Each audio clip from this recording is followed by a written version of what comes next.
បាទសួស្តីបងប្អូនទាំងអស់គ្នាបាទស្វាគមន៍ជាថ្មីម្ដងទៀតបាទមកកាន់វីដេអូឃ្លីបបាទរបស់ខ្ញុំមួយនេះបាទអញ្ចឹងថ្ងៃនេះគឺបានទៅក្រោលគោពូបាទហើយក៏ថតបាទវីដេអូសកម្មភាពបាទគោរបស់គាត់ដែលគាត់ដេញចូលក្រោលពេលល្ងាចហើយអញ្ចឹងណាបាទអញ្ចឹងក៏នឹកឃើញបាទចេញវីដេអូមួយបាទជាសារដាស់តឿនបងប្អូនបាទក្នុងរដូវកាលភ្លៀងបាទភ្លៀងខែវស្សានេះបាទគឺជារដូវមួយដែលយើងពិបាកថែគោដែរបាទគឺគោវាសម្បូរស្មៅស៊ីបាទគឺវាល្អហើយប៉ុន្តែខែភ្លៀងហ្នឹងគឺវាអាចប៉ះជំងឺគួរសមដែរបងប្អូនបាទតាមបទពិសោធន៍ដែលយើងធ្លាប់ចិញ្ចឹមបាទគឺគោខែភ្លៀងខែវស្សានេះ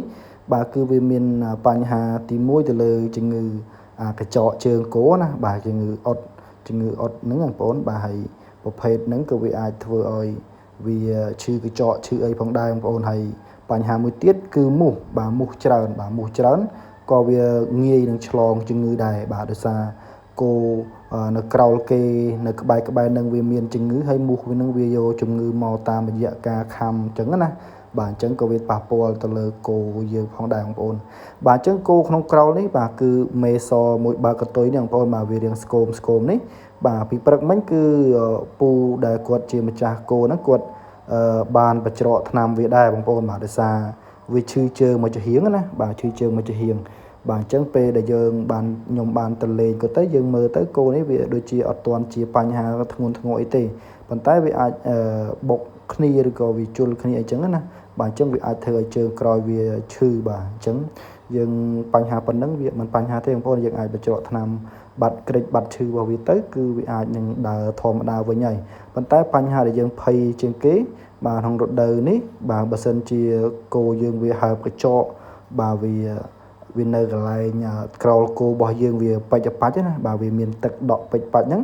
បាទវាជាកត្តាធំហើយបាទដែលវាធ្វើឲ្យកញ្ចក់វាមានបញ្ហា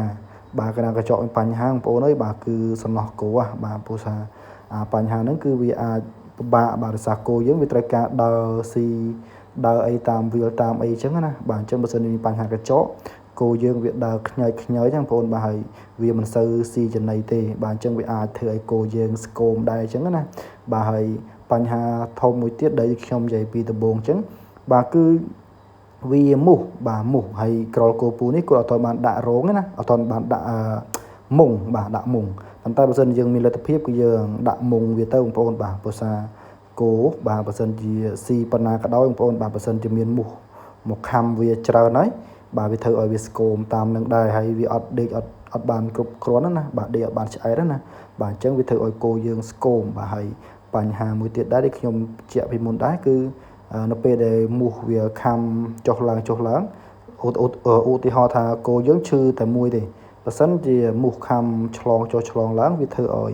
គោក្នុងក្រលយើងទាំងអស់ហ្នឹងវាអាចឈឺទាំងអស់តែម្ដងបាទហើយបើសិនជាក្រលអ្នកចិត្តខាងយើងនឹងមិនទាន់ឈឺវាអាចចម្លងទៅទៀតអញ្ចឹងណាបាទអញ្ចឹងបើយើងដាក់មុងគឺវាល្អមែនទែនបាទក្នុងរដូវកាលនេះណាបាទដាក់មុងគឺវាជួយឲ្យគោយើង